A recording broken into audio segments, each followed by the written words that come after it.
So let us discuss about 21st October 2015 newspaper. Now the first article is related to the evaluation of the Obama as a president. You know that Obama got a Nobel Peace Prize in his first term. So many people got surprised about awarding a peace prize to President Obama. So many people said that it was a moral obligation that was created on President Obama to take the world away from the war and towards the peace. So it means the Nobel Prize was given preemptively to Obama. So did he stand to his Nobel Prize or not? If you carefully observe, the major achievements of Obama are: one is Iranian nuclear deal, and next is Myanmar.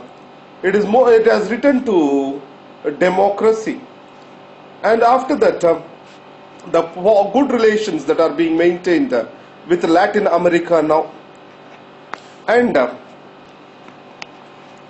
reapproachment with Cuba, and after this the relationships with the China has improved, and especially Obama is able to bring China into the to agree to the climate change targets, especially to bring the China into climate change framework. Obama has did his best. These are the positive contributions of Obama in his second term, but not a complete success, we can say. It has achieved certain remarkable success, that is Affordable Care Act. Because of this Affordable Care Act, though the price or cost of healthcare delivery did not come down in the United States of America, it is able to increase insurance coverage to all the people in America. So based on this, we can say that certain historical achievements are being achieved by President Obama. But however, the issue of North Korea and between South Korea, it is still continuing. And also the relations with Russia, especially on the matter of Syria and Ukraine, they got deteriorated. These are the failures of President Obama, we can see it as. Now coming to the resume the engagement. Now here, this is related to the Israel-Palestine conflict. If you take the Israel-Palestine, there is something called a Gaza Strip over here. This Gaza, it is ruled by Hamas, and this Gaza blockade is still continued by the Israel. On the other hand, here there is something called as West Bank. So this West Bank, surrounding this, there is a wall which was built by Israeli forces, and added to that there are huge Israeli settlements. So these Israeli settlements are protected through barricades and checkpoints. It means the Palestinians who are living in this particular West Bank, they do not have a free movement within the West Bank due to the barricades and checkposts created by the Israel. And the next thing is even Gaza Strip. You can describe this Gaza as a one big jail. Where the blockade is continuing, it means that one side there is sea, other side it cannot go out. So there is an utter poverty which is existing in Gaza. So in this context, recently in the West Bank and Gaza, huge violence is witnessed. It shows the frustration of the people against the existing regime. So Fatah, it is ruling in West Bank, and Mahmoud Abbas, who is representing the PLO, he is fast losing his credibility among the Palestinians, so which may bring them back into the violence. So the early settlement of the Israel-Palestine issue is very much advised. Now in this context, the right to return of refugees is one of the major bottleneck. What does this right to return of refugees mean? The people in 1948 war and 1967 war who are displaced from the so-called Palestinian land. So the Palestinians who got displaced from their own land, they shall have the right to return to their native places. It means if right to return is applied, there will be virtually no Israel as a country, because the Palestinians, they distributed throughout the soil where the Israel as a country is existing now. And next is, the issue of Jerusalem. The West Jerusalem was under Israel control and the East Jerusalem was governed by Jordan. In 1967 war, both East and West Jerusalem, they are governed under the Israel law. Because in 1967 war, the East Jerusalem was also taken up by the Israel. So I added to that the Golan Heights of Syria, which were occupied in 1967 war, they are still part of the conflict. So in this context, Mahmoud Abbas, he tried to get a recognition of his state through his political efforts at the United Nations, which did not succeed. So because of serious setbacks, the Palestinians are resorting to violence. So it is described it as third intifada. So already two intifadas are over, where a kind of a revolutionary attitude and clashes have been turned up between Israelis and Palestinians.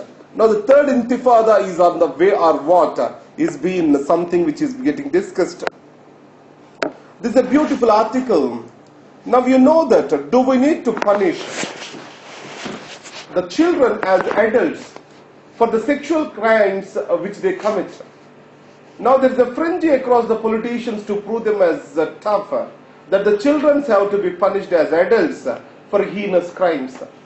Here, there is a very little regard for the child sexuality, or else I will say it as teenage sexuality. Now for example, a minor had a sex with another minor. Let's take a 15 years boy had a sex with 17 years girl, who also comes legally under the definition of minor. Then though it is a consensual sex, this 15 years boy can be arrested and kept in jail and punished, because this literally comes under the definition of a rape. So it means consensual sex between the minor children, it is a punishable offense according to the existing law. And second thing is, the parents try to criminalize the couple who got engaged and married, eloped from the home.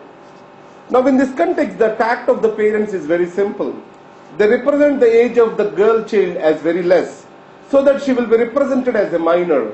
And the person who had the sex with her, he will be, committing obviously a rape under the Indian laws. And he can be harshly punished for that. So this is what is called a parental criminalization of the lovers who eloped. That's what is another situation not covered. Now in this context, who are the people who are committing the rapes the most? It is people who are known and lives in the neighborhood. So in this context, what is the most, the best thing that can help? That is, we can improve the street lighting, childhood care, and we can provide for better community centers. So these things can provide for better supervision and care to the children and decrease the offenses against the minorities. So what the author argues is this: the harsh punishments are not a solution. In less than 2% of the crimes committed are by the juveniles. In this context, the solution is not giving a harsh punishment. The solution is improving the civic life in the urban areas and also understanding the teenage sexuality properly, so that they will not be punished unnecessarily. And next is, the geopolitical situation is changing in Afghanistan, then India has to relook its strategy. So there are geopolitical changes which are coming up in Afghanistan.